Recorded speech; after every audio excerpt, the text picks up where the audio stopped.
আমরা খুব আশ্চর্য লক্ষ্য করছি যে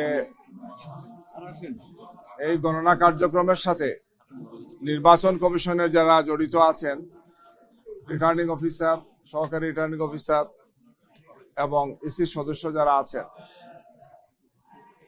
নির্বাচনের ফলাফল ঘোষণার ক্ষেত্রে তারা অস্বাভাবিকভাবে কিছু কিছু ক্ষেত্রে বিলম্ব করছে। আমাদের শীর্ষ নেতৃবৃন্দের আসনগুলোতে আমরা এজেন্ট যারা ছিলেন সেই সমস্ত এজেন্টদের কাছ থেকে আমরা যে শীটটা পেয়েছি, সেই শীট অনুযায়ী এটা 8টা থেকে 9টার মধ্যেই রেজাল্ট বা তার ফলাফল ঘোষণা করার কথা, কিন্তু সেটা এখনো হয় নাই। কোনো কোনো আসনে এটা হয়েছে যে আসনে যে শীটে স্বাক্ষর দিয়েছেন প্রথম সেখানকার রিটার্নিং অফিসার বা তার কর্মকর্তারা, কিছু সময় পরে সেটা চেঞ্জ করেছে। ঢাকা 17 আসনে এই ধরনের ঘটনা ঘটেছে।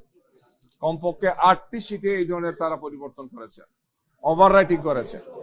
কেন চেঞ্জ করেছেন? বলেছেন যে একটু ভুল হয়ে গেছে, এটা সংশোধন করতে হবে। বিভিন্ন সেন্টারগুলোর যে রেজাল্ট শিট সেটা যোগ করে যেটা দাঁড়িয়েছিল, এটা কাটাকাটির আগে, ওভাররাইটিং এর আগে, পরে যেটা তার ওভাররাইটিং করেছেন সেখানে 5000 ভোট কমানো হয়েছে। একটি বিশেষ দলের প্রধানকে সুবিধা দেওয়ার জন্য আমরা মনে করি এই কাজটি করা হয়েছে। আমাদের যারা সেখানে ছিলেন এজেন্ট, তাদের কোনো কথা বলতে দেওয়া হয়নি।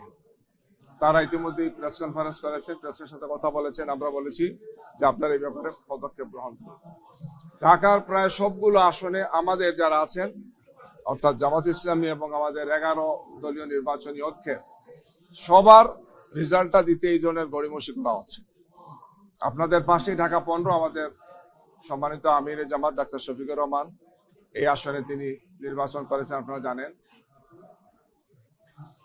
3 লক্ষর চেয়ে একটু বেশি ভোটার, 129টা সেন্টার, অনেক বড় বড় আসনের তড়িৎ গতিতে রেজাল্ট দেওয়া হয়েছে। এটা এখনো দেওয়া হয়নি। ইতিমধ্যে আরেক প্রার্থী বলছেন যে তিনি পাশ করেছেন, যেখানে কমপক্ষে 20,000-এর চেয়ে বেশি ভোটে আমরা এগিয়ে আছি। আমাদের কাছে মনে হচ্ছে যে একটি বিশেষ দলকে সুবিধা দেওয়ার জন্য নির্বাচন কমিশন এবং তার সাথে যারা সম্পৃক্ত আছেন তারা এটার সাথে ষড়যন্ত্রমূলকভাবে তারা জড়িত আছে। একই অবস্থা আমাদের 11 দলের অন্যান্য শীর্ষ নেতৃবৃন্দ যারা আছেন তাদের প্রত্যেকের আসনে। সারা দেশের আসনগুলো নিয়ে আমরা পর্যবেক্ষণ করেছি, পর্যালোচনা করেছি। একই ধরনের চক্রান্ত এবং ষড়যন্ত্রের গন্ধ আমরা দেখতে পাচ্ছি। আমরা মনে করি যে ফেসিবাদের বিরুদ্ধে, স্বৈরশাসনের বিরুদ্ধে এই জাতি সংগ্রাম করেছে, রক্ত দিয়েছে, 1400 শহীদ হয়েছেন, আরো অনেকেই এর আগে শহীদ হয়েছেন, হাজার হাজার মানুষ আহত হয়েছেন, পঙ্গু হয়েছেন। আমরা রক্ত দিয়েছি, আমরা আত্ম উৎসর্গ করেছি, অসংখ্য মানুষ এখানে। এই ধরনের আরেকটি নতুন ফেসিবাদ কায়েমের জন্য নয়।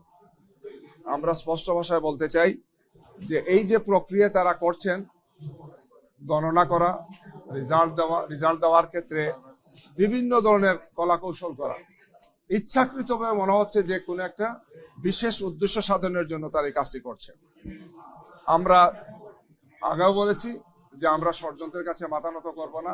দেশবাসীকে সাথে নিয়ে আমরা এই চক্রান্ত এবং ষড়যন্ত্রের বিরুদ্ধে দুর্বার প্রতিরোধ গড়ে তুলব। আমরা বাধ্য হব এই ধরনের চক্রান্ত এবং ষড়যন্ত্র যারা করছেন তাদের বিরুদ্ধে আন্দোলন করে তাদেরকে আমরা জনগণের মুখোমুখি করব। আমরা আজকে এসেছি এই কারণে গভীর রাত্রে যে আমরা দীর্ঘ সময় থেকে অপেক্ষা করছি। আমাদের কেন্দ্রীয় কার্যালয়, আমাদের আমিরে জামাত এবং শীর্ষ নেতৃবৃন্দ সেখানে ছিলেন। তারা সেখানে প্রেসের সাথে কথা বলেছেন এই ধরনের চিত্রগুলো বিভিন্ন জায়গাতে আসছে, সেই বিষয়ে আপনাদেরকে বা আপনাদের বন্ধু যারা ছিলেন সেখানে তাদেরকে অবহিত করেছি। আমরা মনে করেছিলাম যে এরপরে হয়তো নির্বাচন কমিশন বা তার সাথে যারা আছেন তাদের বোধোদয় হবে, দায়িত্বশীল ভূমিকা পালন করবেন, স্বৈর শাসকের আচরণের মতো তারা কোনো আচরণ করবেন না। আমাদের মনে হচ্ছে যে তারা বিশেষ কোনো উদ্দেশ্য নিয়ে এই সমস্ত কাজগুলো করছেন।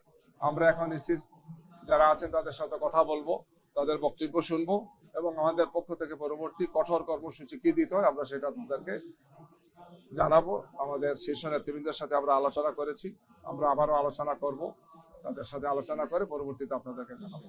ধন্যবাদ আপনাদেরকে।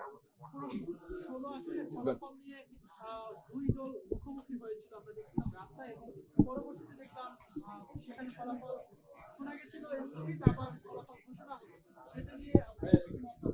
অনেকগুলো আসনে এই অবস্থা হচ্ছে, ঢাকার সবগুলো আসন নিয়ে এই ধরনের সমস্যা হচ্ছে, এবং সেই সমস্ত আসন থেকে আসনের সাথে যারা দায়িত্ব আছেন, আসন পরিচালক বা সচিব বা প্রার্থী, তারা এই সমস্ত বিষয়ে আইনি পদক্ষেপ নেওয়ার জন্য তারা অলরেডি প্রস্তুতি নিয়েছেন, কেউ কেউ সে পদক্ষেপগুলো নিয়েছেন।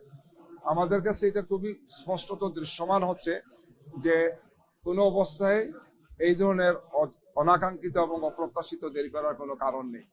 বিশেষ কোনো কারণে, বিশেষ কোনো উদ্দেশ্যে অথবা আমাদের প্রতিপক্ষ যারা তাদেরকে কিছু বিশেষ সুবিধা দেওয়ার জন্য বা অন্যায়ভাবে তাদেরকে পাশ করানো, বিজয়ী দেখানোর জন্যই এই ধরনের অনাকাঙ্ক্ষিত এবং অপ্রত্যাশিত দেরিটা করা হচ্ছে।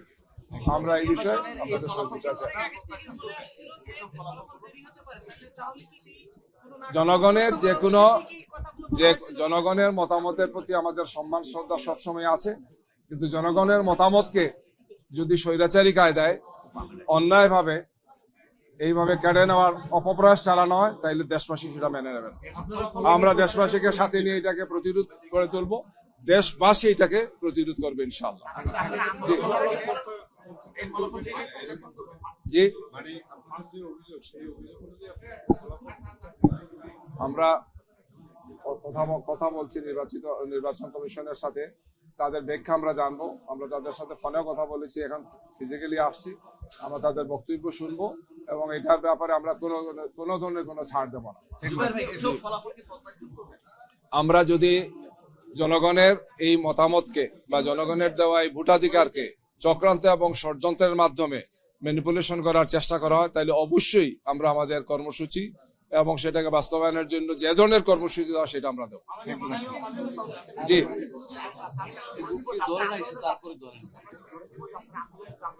আমরা প্রয়োজনে আন্দোলনে যাব এবং সেটা কঠোর আন্দোলনে যাব। আবারও স্বৈরাচার বা স্বৈরাচারের দূষণটা ফিরে আসুক। নির্বাচন নিয়ে এই জাতির যে ভয়ঙ্কর ট্রমা 2014, 2018 এবং 2024-এ যেটা আমরা দেখেছি, এবং যারা এই ধরনের নির্বাচন করেছিলেন তারা এখন কোথায় আছেন আপনারা জানেন। আমরা আশা করব না, প্রত্যাশা করব না যে এই নির্বাচন কমিশনকেও এই ধরনের পরিণতি যাতে তাদেরকে ভোগ করতে না হয়। আমরা জনগণের যে কোনো সম্মানজনক মতামতকে আমরা সম্মান করি, শ্রদ্ধা করি, কিন্তু জনগণের মতামতকে নিয়ে যদি কেউ এই ধরনের চক্রান্ত ষড়যন্ত্র করেন সেটা আমরা মেনে নেব। সেটা আমরা তখনও বলেছি, এখনো বলছি, সামনেও বলবো। অতীতেও এগুলো নিয়ে বিভিন্ন ধরনের চক্রান্ত হয়েছে, দেশবাসী মেনে নেয় নাই। যারা করেছিলেন তাদেরকে সে পরিণতি ভোগ করতে হয়েছে। আমরা আশা করবো যে এদেরকে এই পরিণতি ভোগ করতে হবে না, তারা সঠিক ভূমিকা রাখবে।